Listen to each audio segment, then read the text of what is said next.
Muito bem, a gente continua aqui em Jeremias, na primeira leitura, você já sabe, é o profeta do momento em que Judá cai para a Babilônia em definitivo, chega Nabucodonosor, destrói tudo, destrói templo, não sobra nada, acaba Israel, quase como se Israel tivesse deixado de existir.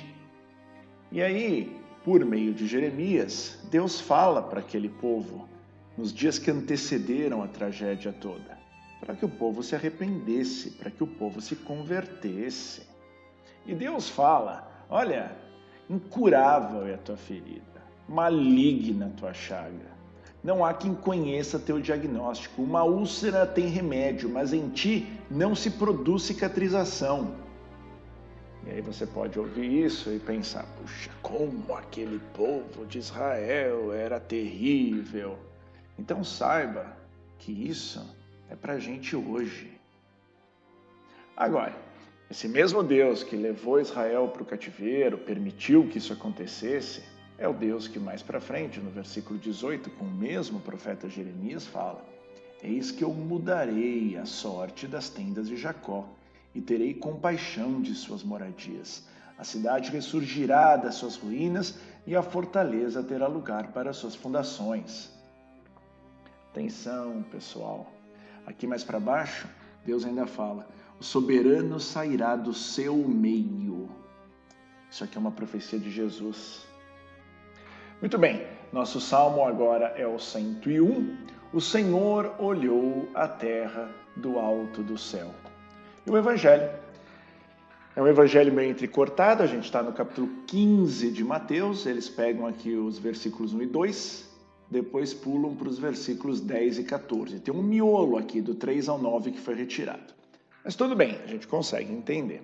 Então os fariseus, mestres da lei, chegaram para Jesus, né? Por que os seus discípulos não observam a tradição dos antigos?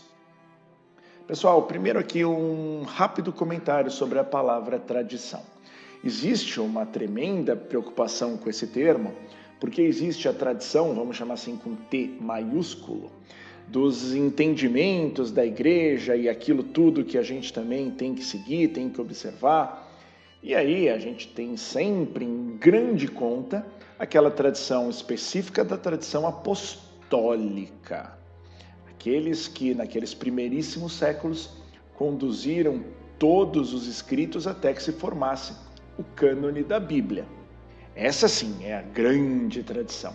Agora, todo o resto da discussão, incluindo essa tradição com T maiúsculo, a tradição dos antepassados, a tradição da minha família, a tradição daqueles que viveram nessa cidade, sei lá quando.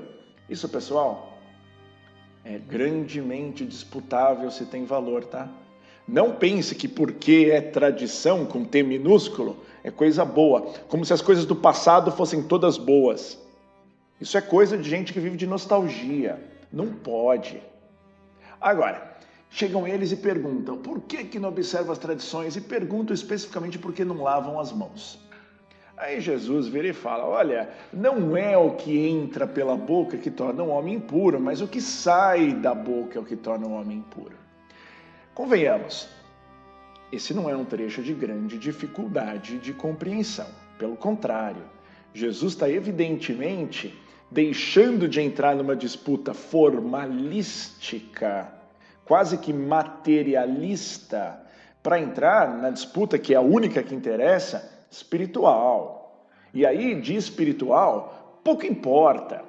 Jesus não está propagando a pouca higiene, Jesus não está indo contra a ciência, não é nada disso. Jesus está fazendo uma distinção de discussões humanas / materialistas, de um lado, e de outro lado, discussões espirituais. E aí, não é o que entra pela boca que torna o homem impuro, é o que sai da boca que torna o homem impuro. Porque o homem fala aquilo de que o coração está cheio. Agora, não acho que isso dependa e demande maiores debates, explicações. Talvez tenha, sim, outras coisas interessantes para se falar aqui, mas vamos dar um corte e vamos para o final Jesus fala uma coisa aqui, Jesus está aqui numa tremenda altercação com os mestres da lei, os fariseus, criticando todos eles, e aí ele fala, são cegos, porque naturalmente são cegos mesmo, viam e não enxergavam, cegos, piores que cegos. Mas aí Jesus fala uma outra coisa, ele fala, e é isso que eu quero que você preste atenção, são cegos guiando cegos.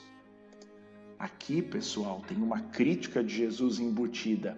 Aqueles líderes religiosos, políticos da época, que Jesus os chama de cegos, mas tem uma crítica tão ruim quanto para aqueles que se deixam guiar pelos cegos.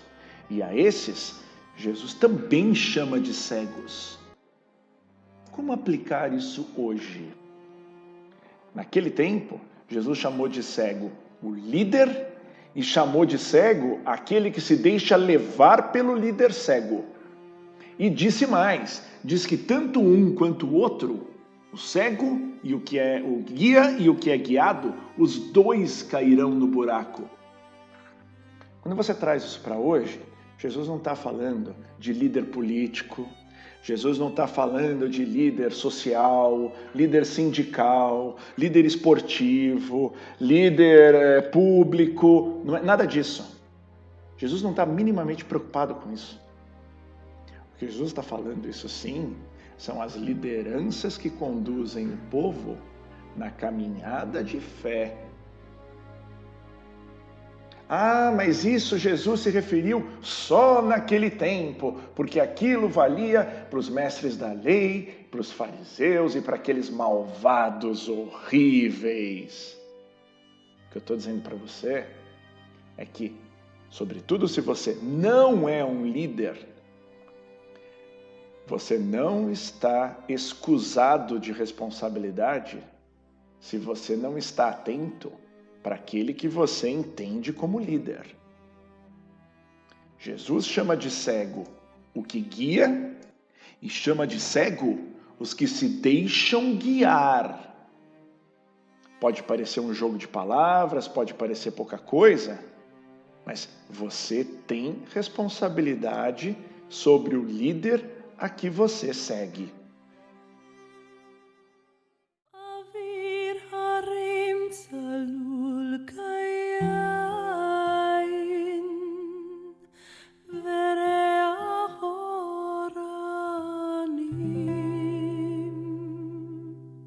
Nissa